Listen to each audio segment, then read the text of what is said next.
قال الله تعالى في محكم تنزيل: أعوذ بالله من الشيطان الرجيم، بسم الله الرحمن الرحيم، يا أيها المدثر قم فأنذر وربك فكبر وثيابك فطهر والرجز فاهجر ولا تمنن تستكثر ولربك فاصبر.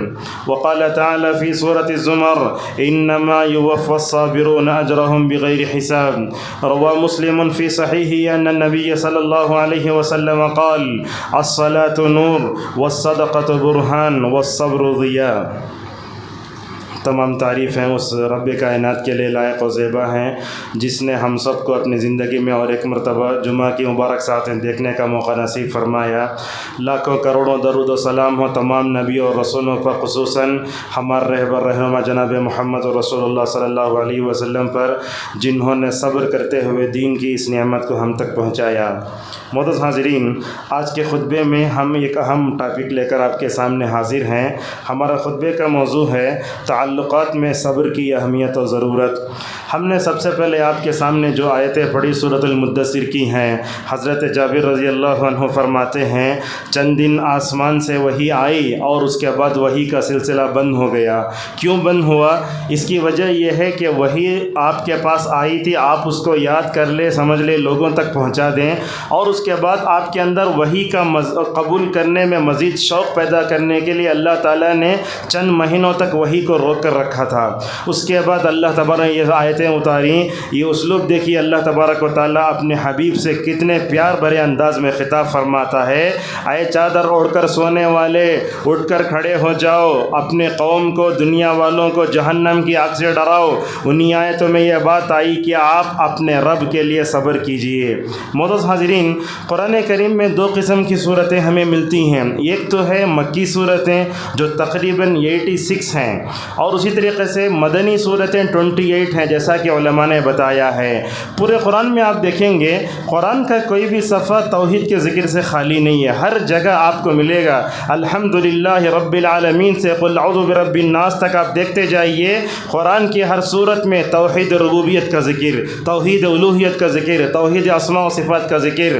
توحید کے بعد قرآن نے جس چیز پر سب سے زیادہ زور دیا وہ اخلاق ہیں. اسی لیے امام احمد رحمہ اللہ سے علامہ ابن القیم رحمہ اللہ نے نقل کیا ہے ذکر اللہ الصبر فی القرآن فی 90 موضعا. کہتے ہیں امام احمد رحمۃ اللہ علیہ، میں نے رمضان میں پورا قرآن پڑھا، پورے قرآن میں صبر کا ذکر 90 سے زیادہ مقامات پر میں نے مکمل طور پر دیکھا. معزز حاضرین، صبر کی اہمیت کو بتانے کے لیے اللہ تبارک و تعالیٰ نے اس سے نبیوں کو جوڑا. سورہ انعام کی آیت ہمیں بتاتی ہے کہ جتنی دنیا کی تاریخ پرانی ہے اتنی صبر کی تاریخ بھی اتنی ہی پرانی ہے. حضرت آدم سے لے کر حضرت محمد صلی اللہ علیہ وسلم تک ہر نبی نے صبر کیا. اللہ نے کہا وَلَقَدْ كُذِّبَتْ رُسُلٌ مِّن قَبْلِكَ فَصَبَرُوا. کہ فَصَبَرُوا اتنے چھوٹے لفظ میں قرآن نے یہ بتا دیا کہ صبر یہ نبیوں اور رسولوں کی عادت شریفہ ہے.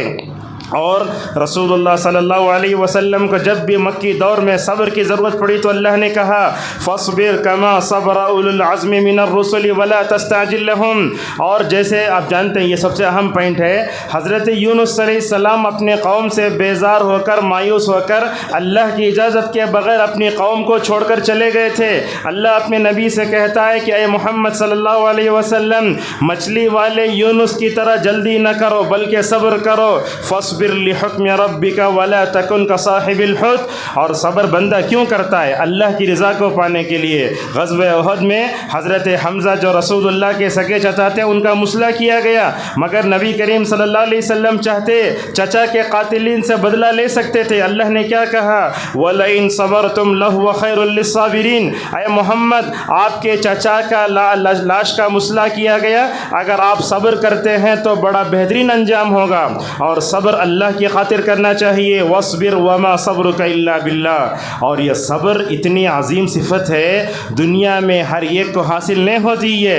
صحیح مسلم میں حضرت صہیب رومی رضی اللہ عنہ کی روایت ہے، انہوں نے کہا مومن کی بڑی عجیب شان ہوتی ہے، اس پر جب نعمتوں کی بارش ہوتی ہے تو وہ پیکر مجسم بن جاتا ہے شکر کا، جب اس پر مصیبتیں ہوتی ہیں تو وہ صبر کرنے لگتا ہے. اس حدیث کے آخر میں اللہ کے نبی صلی اللہ علیہ وسلم نے فرمایا وَلَيْسَ ذَلِكَ أحد إلا للمؤمن، یہ صبر کرنا، شکر کرنا دنیا میں مومنین کے علاوہ کسی کو حاصل نہیں ہوتا۔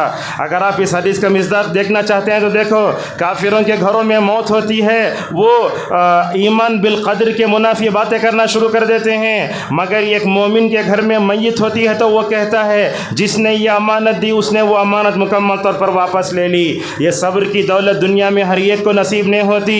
جن کو دنیا میں صبر کی دولت مل جاتی ہے وہ دنیا کے بڑے خوش نصیب لوگ ہوتے ہیں۔ اللہ تبارک و تعالیٰ نے دعوت کی آیتوں کا ذکر کرتے ہوئے کہا وَمَا يُلَقَّاهَا إِلَّا الَّذِينَ صَبَرُوا وَمَا يُلَقَّاهَا إِلَّا ذُو حَظٍّ عَظِيمٍ۔ محترم سامعین اور خواتین اسلام، دنیا میں آزمائش ہوتی ضرور ہے۔ میں سمجھتا ہوں کوئی بھی آدمی دنیا میں صبر کے بغیر زندگی نہیں گزار سکتا۔ یہ زندگی آزمائش ہے، اس آزمائش میں صبر کے بغیر کامیابی حاصل نہیں ہو سکتی۔ میں تو یہ سمجھتا ہوں دنیا میں قیامت تک جب بھی صبر کا ذکر ہوگا تو ایوب کو ضرور یاد کیا جائے گا۔ وہ ایوب کون؟ وہی وہ ایوب ہیں انبیاء بنی اسرائیل کے۔ 18 سال تک اللہ تبارک و تعالیٰ نے بیماری میں آزمایا تو اپنے رب سے شکایت کرنے کا انداز دیکھو، ربی انی مسنی الضر وانت ارحم الراحمین، اے اللہ مجھے تکلیف پہنچی ہے، دور کر بھی نہیں بولے، اے اللہ تو رحم کرنے والوں میں سب سے زیادہ رحم کرنے والا ہے۔ تو حضرت ایوب کی یہ ادا اللہ تبارک و تعالیٰ کو اتنی پسند آئی، رہتی دنیا تک کے لیے ان آیتوں کو اللہ نے قرآن میں محفوظ کر دیا، انا وجدناہ صابرا نعم العبد انہ اواب۔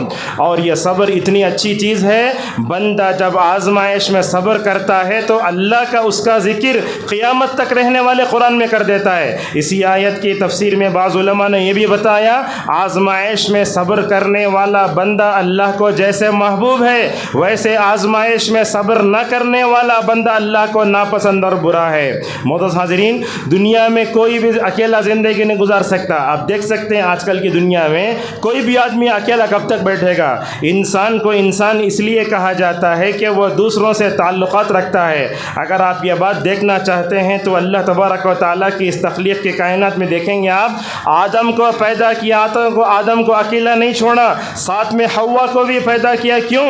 تاکہ آدم کو وحشت محسوس نہ ہو، اسی لیے اللہ تبارک و تعالیٰ نے دنیا میں شادی کا قانون بھی رکھا ہے۔ معزز حاضرین، دنیا میں جب ہم رہتے ہیں ہر ایک آدمی دوسرے کے لیے آزمائش۔ اللہ تبارک و تعالیٰ نے یہ بات سورہ فرقان میں یوں بیان فرمائی وَجَعَلْنَا بَعْضَكُمْ لِبَعْضٍ فِتْنَةً۔ یہ آیت غور سے سنیے، میں سمجھتا ہوں پورے خطبے کے سب سے اہم آیت ہے یہ۔ اللہ کیا فرماتا ہے؟ ہم نے تم میں سے بعض کو بعض کے لیے آزمائش کا ذریعہ بنایا ہے۔ ابن القیم رحمہ اللہ ان آیتوں کی تفسیر میں لکھتے ہیں هَذَا عَامٌ فِي جَمِيعِ الْخَلْقِ امْتَحَنَ بَعْضَهُمْ بِبَعْضٍ۔ یہ پوری مخلوق سے تعلق رکھنے والی آیت ہے۔ اللہ تعالیٰ بعض کو بعض سے آزماتا ہے۔ کیسے آزماتا ہے؟ اس کی تفسیر کرتے ہیں۔ اللہ تبارک و تعالیٰ رسولوں کو قوموں سے آزماتا ہے، قوموں کو رسولوں سے آزماتا ہے، رسولوں کو اس بات میں آزماتا ہے کہ وہ اللہ کے دیے ہوئے پیغام کو کیسے نہیں پہنچاتے نہیں پہنچاتے۔ اللہ قوموں کو رسولوں سے آزماتا ہے، کیسے؟ ہم نے قوموں کے درمیان میں رسولوں کو بھیجا، رسولوں کے پیغام کو یہ قبول کرتے ہیں یا نہیں کرتے ہیں، ایسے مکمل طور پر آزماتا ہے۔ اسی طریقے سے یہ بات دیکھیے، اللہ تعالیٰ علماء کو جاہلوں سے آزماتا ہے، جاہلوں کو علماء سے آزماتا ہے۔ کیا مطلب؟ علماء کو جاہلوں سے آزمانے کا مطلب یہ ہے علماء کیسے حکمت کے ساتھ ان کو علم دیتے ہیں، اور اسی طریقے سے جاہلوں کو علماء سے آزماتا ہے۔ جاہلوں کو اللہ یہ بتاتا ہے کہ وہ علماء کی بات کو کیسے قبول کرتے ہیں، بادشاہ کو رعایا سے، رعایا کو بادشاہ سے۔ اور یہ جملہ سنیے، اللہ تبارک و تعالیٰ مالداروں کو غریبوں سے آزماتا ہے، غریبوں کو مالداروں سے آزماتا ہے۔ اللہ تبارک و تعالیٰ کمزوروں کو طاقتوروں سے آزماتا ہے، طاقتوروں کو کمزوروں سے آزماتا ہے۔ اللہ تبارک و تعالیٰ اونچے آدمی کو نچلے سے آزماتا ہے، نچلے کو اونچے سے مکمل طور پر آزماتا ہے۔ اللہ تبارک و تعالیٰ آزاد کو غلام سے، غلام سے آزاد کو آزماتا ہے، اور اللہ تعالیٰ آدمی کو کبھی اس کے بیوی سے بھی آزماتا ہے۔ اللہ اکبر! اللہ نے یہی کہا انما اموالکم واولاد، اللہ تعالیٰ یہ مال، یہ تمہاری بیویاں، تمہارے بچے تمہارے لیے آزمائش ہیں۔ اور اللہ تبارک و تعالیٰ کبھی مردوں کو عورتوں سے آزماتا ہے، عورتوں کو مردوں سے آزماتا ہے، کبھی مومنوں کو کافروں سے آزماتا ہے، کافروں کو مومنین سے آزماتا ہے۔ آگے چل کر علامہ سعدی رحمہ اللہ لکھتے ہیں اسی طرح یہ آزمائش کا سفر قیامت تک مکمل طور پر جاری رہے گا۔ معزز حاضرین، میرا جو موضوع ہے وہ صبر کے برابر چند باتیں ہو گئیں۔ ہم جب تعلقات رکھتے ہیں ایک دوسرے سے تو ایسے موقع پر بھی صبر سے کام لینا چاہیے۔ تعلقات میں سب سے پہلا تعلق بندے کا اللہ تبارک و تعالیٰ سے۔ آپ اللہ تبارک و تعالیٰ کے ساتھ تعلق رکھنا چاہتے ہیں، آپ کو بھی صبر کرنا پڑے گا۔ یہ جمعے کا خطبہ سننے کے لیے آئے، آپ نے اپنے تجارت کو چھوڑا، ساری چیزوں کو چھوڑا، آپ صبر کر کے یہاں بیٹھے ہیں، نماز پڑھتے ہیں، روزہ رکھ زکوٰۃ دیتے ہیں، اس میں صبر تو ہے۔ اسی لیے اللہ نے کہا وَاسْتَعِينُوا بِالصَّبْرِ وَالصَّلَاةِ، لوگوں صبر اور نماز کے ذریعے مدد حاصل کرو۔ خواہشات کا مقابلہ کر کے، تمام رکاوٹوں کو دور کر کے، اللہ کی محبت کو دل میں تھام کر آپ مسجد میں آتے ہیں تو یہ بہت بڑی بات ہے۔ اور یہ بات یاد رکھیے آپ، اللہ سے تعلق جو بندے کا ہونا چاہیے آج وہ نہیں ہے۔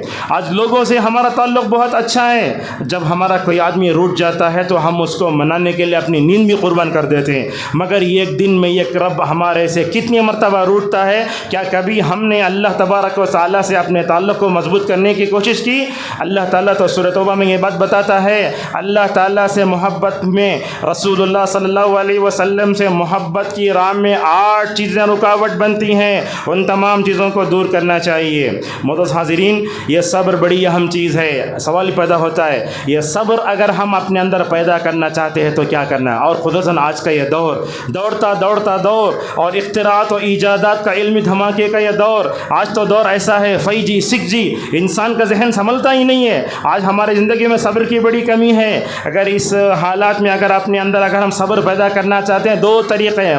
ایک طریقہ کیا؟ اللہ تعالیٰ بعض لوگوں کی طبیعتوں میں صبر رکھ دیتا ہے، اس صبر کو ہمیشہ ہمیں اپنے اندر موجود رکھنا چاہیے اور اس کو باقی بھی رکھنا چاہیے۔ جیسا کہ رسول اکرم صلی اللہ علیہ وسلم نے وفد عبد القیس کے سردار کے بارے میں کیا کہا؟ اے اشج، اللہ نے تمہارے اندر 2 صفتیں رکھی ہیں، اللہ تعالیٰ ان کو پسند کرتا ہے، رسول بھی ان کو پسند کرتے ہیں، لہٰذا جس کے اندر صبر ہے وہ اپنی صفت کو اپنے اندر باقی رکھ لے۔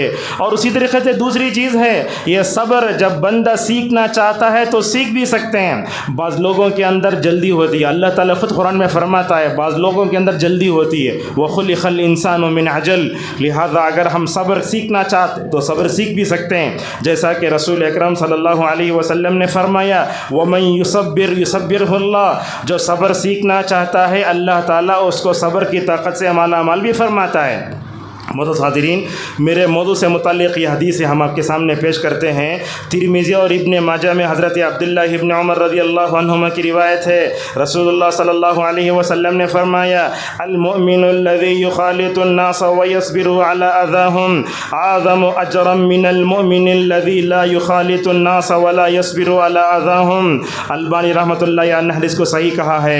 حضرت عبداللہ ابن عمر رضی اللہ عنہما فرماتے ہیں رسول اللہ صلی اللہ علیہ وسلم نے فرمایا جو آدمی لوگوں سے تعلق رکھتا ہے اور تعلق رکھنے پر ان سے آنے والی تکلیفوں پر صبر کرتا ہے، وہ مومن بہتر ہے اس آدمی سے جو تعلقات بھی نہیں رکھتا، صبر بھی نہیں کرتا۔ یہ حدیث بڑی اہم ہے۔ اس حدیث کے تحت علماء نے کئی باتیں لکھی ہیں۔ ایک پہلی بات یہ لکھی ہے، آدمی کبھی سوچتا ہے لوگوں سے ملے تو تکلیف ہوتی، اکیلے رہ جاؤں کیا، سوچتا ہے انسان۔ اب یہاں سوال یہ پیدا ہوتا ہے اکیلا رہنا بہتر ہے یا لوگوں کے ساتھ میل جول رکھنا بہتر ہے؟ علامہ امیر صنعانی رحمہ اللہ کہتے ہیں بھلائی کا حکم لوگ جب دیتے رہے تو ان کا ساتھ دو۔ دیکھیے جمعے کا خطبہ ہو رہا ہے، خیر میں آپ کے سامنے بول رہا ہوں، آپ لوگ میرا ساتھ دے رہے ہیں، تو جو اگر کوئی بھلائی کا کام ہو رہا ہے تو لوگوں کا ساتھ دینا، اور لوگوں کا ساتھ دیتے ہوئے اگر تکلیف بھی آئے تو اس کو برداشت کرنا۔ کیسے؟ مثلاً جمعیت و جماعت کا ایک جلسہ ہو رہا ہے، لوگ پینڈال ڈال رہے ہیں، کرسیاں ڈال رہے ہیں، وہاں جھگڑا شروع ہو جاتا، وہاں ایک دوسرے کو برداشت کرنا چاہیے۔ اسی طریقے سے معلوم ہوا کہ بھلائی کا حکم دینے، برائی سے روکنے میں تکلیف جو آتی ہے اس پر صبر کرنا افضل بات ہے، ایک بات۔ دوسری بات، اگر لوگوں سے ملنے میں فتنہ ہے، ایک آدمی برے اخلاق کا ہے، برے انداز کا ہے،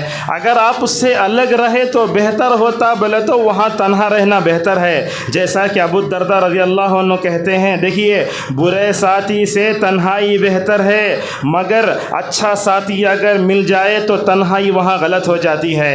علامہ ابن تیمیہ رحمہ اللہ نے کہا دوسروں کے ساتھ ملنا افضل ہے، تعلقات رکھنا افضل ہے، اس بارے میں حالات کو دیکھ کر فیصلہ کیا جائے گا۔ اگر بھلائی کے کام مل کر سب کر رہے ہیں تو ایسی صورت میں ساتھ دو بلکہ افضل ہے۔ ابن عثیمین رحمہ اللہ کہتے ہیں آج کے پرفتن دور میں اپنے آپ کو جو ہے ہر طرح کی مشکلات سے اور فتنوں سے بچانے کے لیے نیک لوگوں سے اپنے تعلقات کو رکھو۔ اگر کسی سے ملتے ہوئے تمہارا ایمان خطرے میں پڑ سکتا ہے تو مکمل طور پر دور رہنا ہی مکمل طور پر بہتر ہے۔ اور یہاں حدیث کے الفاظ میں غور کریں، اللہ کی نبی نے کیا فرمایا؟ لوگوں سے تعلقات رکھنا۔ آپ نے یہ نہیں فرمایا کہ مسلمانوں سے تعلق رکھو۔ اس کا مطلب کیا ہوا؟ اس کا مطلب یہ ہوا دنیا میں ہم دوسروں کے ساتھ تعلقات رکھیں، دنیاوی طور پر وہ یہودی بھی ہو سکتا ہے، نصرانی بھی ہو سکتا ہے، غیر مسلم بھی ہو سکتا ہے، لہٰذا لوگوں سے تعلقات رکھنے کے بعد تکلیف جب آتی ہے تو ایسے موقع پر صبر کرنا چاہیے۔ میرے استاد مدینے کے سلیمان روحیلی حفظہ اللہ کہتے ہیں جب تم لوگوں سے دوستی رکھو گے ضرور تکلیف ہوگی۔ دنیا میں یاد رکھیں آپ یہ ہرگز نہ سمجھیں اگر آپ لوگوں سے تعلق رکھتے ہیں آپ کو تکلیف نہیں ہوگی، ایسے نہیں۔ اللہ تعالیٰ نے وہ گلاب کے پھول کو کانٹوں کے درمیان میں پیدا کیا ہے، اسی طریقے سے لوگوں سے ملاقات کرو گے تو ضرور تکلیف ہوگی۔ اور یہ جملہ بڑا اچھا ہے، من لا صبر لہ لا صدیق لہ، جو آدمی صبر نہیں کرتا اس کا کوئی دوست نہیں ہوتا۔ کیا مطلب؟ صبر کرنا ہی پڑتا ہے، اور یہ صبر و بردباری انسان کو بہت دور لے جاتی ہے۔ اور قرآن کریم میں اللہ تعالیٰ نے حضرت لقمان، یہ بڑے حکیم شخص تھے، یہ نبی نہیں تھے، اللہ تعالیٰ نے ان کے نام سے قرآن میں ایک سورت اتاری اور وہ اپنے بچے کو نصیحت کرتے ہوئے اس میں وہ بات کہتے ہیں یا بنی اقم الصلاۃ وامر بالمعروف وانہ عن المنکر واصبر علی ما اصابک ان ذلک من عزم الامور۔ اے بیٹے نماز قائم کرو اور بھلائی کا حکم دو، برائی سے روکو۔ یہ بھلائی کا حکم دینے، برائی سے روکنے میں ضرور تکلیف آئے گی، اس پر صبر کرو، یہ بڑی جگر گردے کی بات ہے۔ معزز حاضرین، لوگوں سے تعلقات رکھنے میں بہت چیزیں آتی ہیں، 20 منٹ کے خطبے میں ہم آپ کے سامنے کتنا رکھیں۔ پہلی بات، لوگوں سے تعلقات رکھنا ہے تو سب سے پہلے ہمیں دعوتی کام میں دیکھنا چاہیے کہ لوگوں کے ساتھ تعلقات رکھنے میں کیا کیا پریشانیاں پیش آتی ہیں۔ یہ لوگوں کے ساتھ تعلقات رکھ کر صبر کرنے میں سب سے بہترین اگر کوئی اسوہ ہے تو جناب محمد رسول اللہ صلی اللہ علیہ وسلم ہے۔ آپ نبیوں کی تاریخ پڑھ کے دیکھو، دعوتی کام میں جب نبیوں کو مختلف تاریخ کے دور میں دنیا میں کونے کونے میں بھیجا گیا، نوح علیہ السلام دیکھیے اپنے قوم میں 950 سال رہ کر ماشاءاللہ دعوت کا کام کرتے ہیں۔ فَلَبِثَ فِيهِمْ أَلْفَ سَنَةٍ إِلَّا 50 عاما۔ یہ موسیٰ علیہ السلام کو دیکھو، بنی اسرائیل ایسی شریر، مکار، کمینی، نبیوں کا قتل کرنے والی، نبیوں کو ستانے والی قوم، ان کے درمیان میں لے کر حضرت موسیٰ کیسے صبر کرتے ہیں۔ کبھی کبھی تو رسول اللہ صلی اللہ علیہ وسلم اپنے بھائی موسیٰ کو یاد کرتے ہوئے کہتے اللہ تعالیٰ رحم کرے موسیٰ پر، اللہ کے راستے میں بڑے ستائے گئے، مکمل طور پر میں نے اسے صبر کیا۔ مگر آپ دیکھتے ہیں حضرت نوح علیہ السلام اپنی قوم میں 950 سال تک ٹھہرے رہے، مگر نبی کریم صلی اللہ علیہ وسلم کو 23 سال میں جتنا ستایا گیا دنیا کے کسی آدمی کو نہیں ستایا گیا ہوگا۔ آپ نے حدیث میں فرمایا مجھے جتنا اللہ کے راستے میں ڈرایا گیا کسی اور کو نہیں ڈرایا گیا، اللہ کے راستے میں جتنی تکلیف مجھے دی گئی کسی اور کو تکلیف نہیں دی گئی۔ کبھی آپ کو ستانے والے کفار، کبھی آپ کو ستانے والے یہودی، کبھی مشرکین، کبھی نصارہ، مگر ان تمام کے باوجود اللہ تعالیٰ سید الصابرین سے یہ کہتے ہوئے نظر آتا ہے فاصبر صبرا جمیلا، اے اللہ کے نبی ایسا صبر کرو کہ رتی برابر بھی شکایت نہ کرو۔ ہم اپنی زندگیوں میں دیکھتے ہیں کبھی مشقت والی چیز آ جاتی ہے، ایک طرف صبر بھی کرتے رہتے دوسری طرف اللہ کے خلاف بولتے رہتے، نہیں ایسا نہیں ہوتا۔ آپ یاد رکھیے اگر آپ صبر کے پورے ثواب کو پانا چاہتے ہیں تو اپنی زبان کو مصیبت کے وقت لگام دینا ہوگا۔ صبر جمیل کسے کہتے ہیں؟ حسن بصری رحمہ اللہ نے کہا صبر جمیل وہ ہے جس صبر کے اندر اپنی زبان کو کنٹرول میں رکھ کر اللہ کے خلاف، تقدیر کے خلاف کوئی بات نہ کرو۔ اور یہ دعوت کا کام کرنے کے لیے صبر بہت ضروری ہے۔ علامہ ابن تیمیہ رحمہ اللہ کہتے ہیں دعوت کا کام کرنے کے لیے 3 چیزیں ضروری ہیں، ایک تو بندے کو علم ہونا، دوسرا اس کے لیے نرمی چاہیے، تیسرا اس کے لیے صبر چاہیے۔ آپ دیکھیں گے عیسائی لوگوں کو عورتیں سنیاسی قسم کی شادی نہیں کرتی، ایسی جگہ پہنچتی ہیں جہاں نہ ٹرین لائن ہے نہ بس ہے، جنگلوں میں رہ کر پانی پی پی کر اپنے باطل مذہب کی مکمل طور پر ترویج و اشاعت کر رہی ہیں۔ لہذا آج ہم دیکھتے ہیں مسلم سماج میں مختلف تحریکیں، تنظیمیں، جماعتیں آپس میں لڑ رہی ہیں۔ یاد رکھیے، ایک دوسرے کو برداشت کرنے کی عادت ڈالو، ہر ایک کے اندر اللہ تبارک و تعالیٰ نے کہیں نہ کہیں خیر رکھا ہے، لہذا ہمیں دعوتی زندگی میں صبر کرنے کی بڑی ضرورت ہے۔ ہم آپ سے پوچھتے ہیں، کسان جب بیج بوجھتا ہے کیا دوسرے دن موڑ اٹھ جاتا؟ نہیں اٹھتا، موڑ اٹھنے کے لیے 3 دن لگتے۔ اسی طریقے سے دعوت کا کام صبر آور ہونے کے لیے مکمل طور پر صبر کرنا چاہیے۔ اور صبر کی جو دوسری بات ہوتی ہے ازدواجی زندگی میں میں سمجھتا ہوں، جب مسجد میں بیٹھ کر جب وہ دولہا بولتا ہے میں نے قبول کیا، وہ لڑکا لڑکی دونوں نہیں ملتے، دونوں خاندان ملتے۔ اسی لیے آپ دیکھیں گے شادی کے موقع پر دعا کرتے، آج 2 خاندان مل رہے ہیں، اللہ دونوں خاندان کے لیے نیکی کا ذریعہ بنائے۔ لہٰذا یہ ازدواجی زندگی جب شروع ہوتی ہے تو وہاں بھی صبر کرنا پڑتا ہے۔ نبیوں کو دیکھو، ازدواجی زندگی میں بڑا صبر کرنا پڑا۔ نوح کی بیوی، لوط کی بیوی کافر تھیں، ان دونوں کو مکمل طور پر صبر کرنا پڑا۔ کبھی ازدواجی زندگی میں کیا آتا ہے، بیٹوں کی محبت کو اللہ کی خاطر بھی قربان کرنا پڑتا ہے۔ یہ ابراہیم کو دیکھو، بڑے دعاؤں کے بعد، بڑی تمناؤں کے بعد پیدا ہوئے، جیسے ہی بڑے ہوئے حضرت ابراہیم کو اللہ نے کہا کہ اپنے بیٹے کو اللہ کے راستے میں قربان کر دو۔ یہ اطاعت کرنے والا باپ اطاعت کرنے والے سے، بیٹے سے پوچھتا ہے انی انی اذبحک فانظر ماذا تری، میں خواب میں دیکھ رہا ہوں تم کو ذبح کر رہا ہوں۔ وہ بیٹا بھی کیسے تھا، کیا بولتا، دیکھو ستجدنی انشاء اللہ من الصابرین، اے ابا جان اللہ نے آپ کو جس بات کے کرنے کا حکم دیا ہے کر گزریے، انشاءاللہ آپ صبر کرنے والوں میں سے پائیں گے۔ یہ چھوٹے بچے اسماعیل کے اندر صبر کرنے کا مادہ کیسے آیا؟ یہ اصل میں ابراہیم کے اندر صبر کا جو مادہ تھا وہ وہاں سے آیا۔ حضرت اسماعیل کے اندر صبر کرنے کا مادہ کہاں سے آیا؟ وہ ہاجر کے اندر اگر اتنا صبر کرنے کا مادہ نہ ہوتا تو اسماعیل کے اندر صبر کرنے کا مادہ نہیں آتا تھا۔ معزز حاضرین، اس طریقے سے آپ دیکھیں گے رسول اکرم صلی اللہ علیہ وسلم نے بھی اپنے زندگی میں بیویوں سے بڑا صبر کیا۔ آج ہم ایک بیوی کو سنبھالنے کے لیے اوپر نیچے ہو جاتے ہیں۔ اللہ کے نبی صلی اللہ علیہ وسلم نے اپنی زندگی میں 11 بیویوں کو آپ صلی اللہ علیہ وسلم نے سنبھالا۔ بلکہ بعض روایتوں میں آتا ہے جب اللہ کے نبی صلی اللہ علیہ وسلم حج کو جا رہے تھے، آپ کے ساتھ 9 بیویاں، نہ اس وقت سفر کرنے کے لیے وسائل تھے، آپ نے سفر حج میں 60 سالہ سودا کو بھی آپ صلی اللہ علیہ وسلم نے برداشت فرمایا۔ یہ کہ ایک دھکے نہیں لگے رسول اکرم صلی اللہ علیہ وسلم کو۔ خدیجہ کا انتقال ہوا تو آپ صلی اللہ علیہ وسلم بڑے پریشان ہو گئے۔ جب تک خدیجہ تھیں آپ کے لیے ایک بہت بڑا ستون تھا صبر کا۔ جیسے ہی خدیجہ کا انتقال ہوا، اللہ کی نبی صلی اللہ علیہ وسلم اس غمخوار بیوی کو یاد کر کر کے آپ دیدہ ہو جاتے تھے۔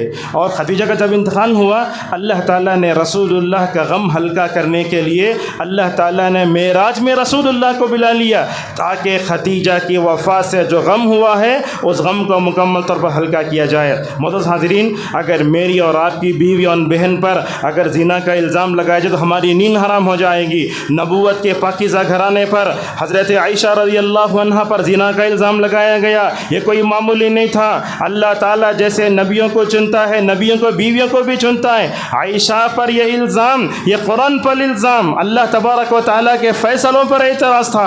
نبی بھی پریشان ہوئے، مدینے کی پوری ماحول زہر آلود ہو گئی۔ اللہ کے نبی ہر ایک کو بلا کر پوچھتے تم نے عائشہ میں کیا دیکھا، تم نے عائشہ میں کیا دیکھا، مگر نبی کریم صلی اللہ علیہ وسلم صبر کا دامن تھام کر رہے۔ ہوا کیا، منافقین نے عائشہ رضی اللہ عنہا کو گرانے کی کوشش کی، مگر اللہ تعالیٰ نے حضرت عائشہ کو قیامت تک کے لیے ایسے اٹھا دیا۔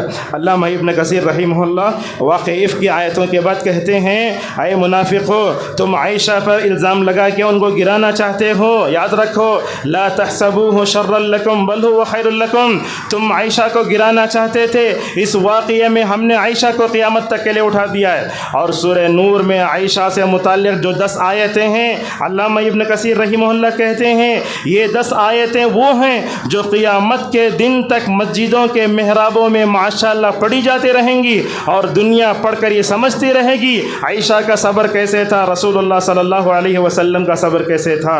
معزز حاضرین، رسول اکرم صلی اللہ علیہ وسلم کی صبر کا اگر آپ دیکھنا چاہتے ہو، دیکھو ہم چھوٹی چھوٹی بات پر اپنی بیوی کو مارتے بھی ہیں، بلکہ بعض مرد تو ایسے ہیں اپنی بیوی کو مار کر کے سب کے پاس بولتے پھرتے ہیں۔ یاد رکھیے آپ کی بیوی کی عزت آپ کی عزت ہے۔ اللہ کے کے نبی صلی اللہ علیہ وسلم کیسے تھے؟ آپ نے اپنی پوری زندگی میں کسی بیوی پر آپ نے ہاتھ نہیں اٹھایا. اللہ اکبر.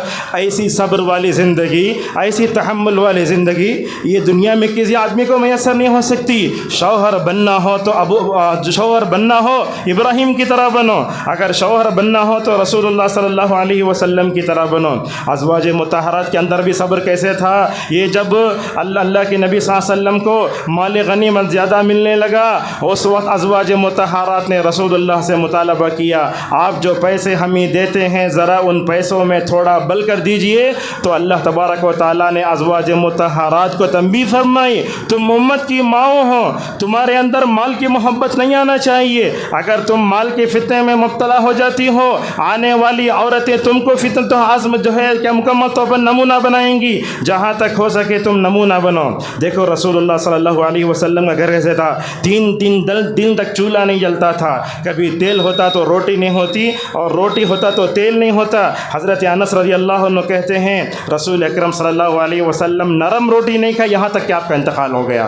اور آج آپ دیکھتے ہیں یہ طلاق خلا کی واقعات دنیا میں بڑھتے جا رہے ہیں. آج بچیوں میں بھی صبر کم، بچوں میں بھی صبر کم، اور بچیوں میں صبر کم تو کیا بچی کے والدین میں بھی صبر کم. ذرہ دھکا پہنچا تو امی بولتے جامع خورلے کا کو بیٹھ جا تو، ایسا ہوتا ہے. لہٰذا یہ طلاق اور خلا کی جو واقعات پیش آ رہے ہیں کیوں پیش آ رہے ہیں؟ اس لیے کہ بچیوں کے اندر صبر نہیں ہے، اور یہ فلم دیکھ کر سیریل دیکھ کر ان کے جو دماغ خراب ہو رہے ہیں، اس فتنے سے بچانے کی مکمل طور پر ضرورت ہے. ایک واقعے کو بیان کر کے اپنی بات کو آگے بڑھاتے ہیں. عمر بن عبدالعزیز رحمہ اللہ اپنے وقت کے وہ خلیفہ، ان کی جو بیوی تھی ان کے شوہر بھی خلیفہ، بھائی بھی خلیفہ، باپ بھی خلیفہ. ایک دن وہ زیورات پہن کر اپنے شوہر کے سامنے بیٹھی ہیں. عمر بن عبدالعزیز رحمہ اللہ نے کہا کہ تمہارا یہ میرے سامنے یہ زیورات پہن کر بیٹھنا اچھا نہیں لگتا، جاؤ یہ اپنے زیورات کو جا کے ذرا بیت المال میں رکھ کے آ جاؤ. کس نے کہا؟ شوہر نے کہا. اور پرانے زمانے میں ایسے ہوتا تھا، شوہر جو بولتے بیویاں فوراً سنتی تھیں. آج وہ ماحول نہیں ہے، تمہیں کیا بولتے سو ایسا. تو کیا کیا جا کے رکھ دیا. اب اس کے بعد ہوا کیا؟ جب عمر بن عبدالعزیز رحمہ اللہ کا انتقال ہو گیا تو مال کی کمی ہوئی. دیکھیے ٹرننگ پوائنٹ ہے. بیت المال کا ذمہ دار وہ عمر بن عبدالعزیز رحمہ اللہ کی بیوی کے پاس آتا ہے. اگر کیا کہتا ہے، دیکھو تمہارے شوہر کو زیورات پہننا پسند نہیں تھا، تم نے اپنے زیورات لا کر ہمارے پاس رکھ دیے، اب وہ زیورات ہمارے پاس رکھے ہوئے ہیں، اگر تم چاہو تو وہ زیورات میں تم کو واپس کر سکتا ہوں، اس لیے کہ تم کو مال کی ضرورت ہے. اگر آج کی کوئی عورت ہوتی تو کانٹیکٹ نمبر لے کے فوراً لے لیتی تھی. وہ سے نہیں تھی، وہ قرن مفضلہ کی خواتین تھیں. فاطمہ نے کیا کہا؟ اللہ اکبر. وہ ایسی عورت دنیا میں شاید پیدا بھی نہیں ہو سکتی، بہت کم ہوں گی. کیا کہنے لگی فاطمہ؟ عمر بن عبدالعزیز رحمہ اللہ کی بیوی وہ بیت المال کے ذمہ دار سے، دیکھو جیسے میں اپنے شوہر کی زندگی میں ان کی نافرمانی نہیں کی، مرنے کے بعد بھی ان کی نافرمانی کرنا میرے لیے عیب نہیں دیتا. اللہ اکبر.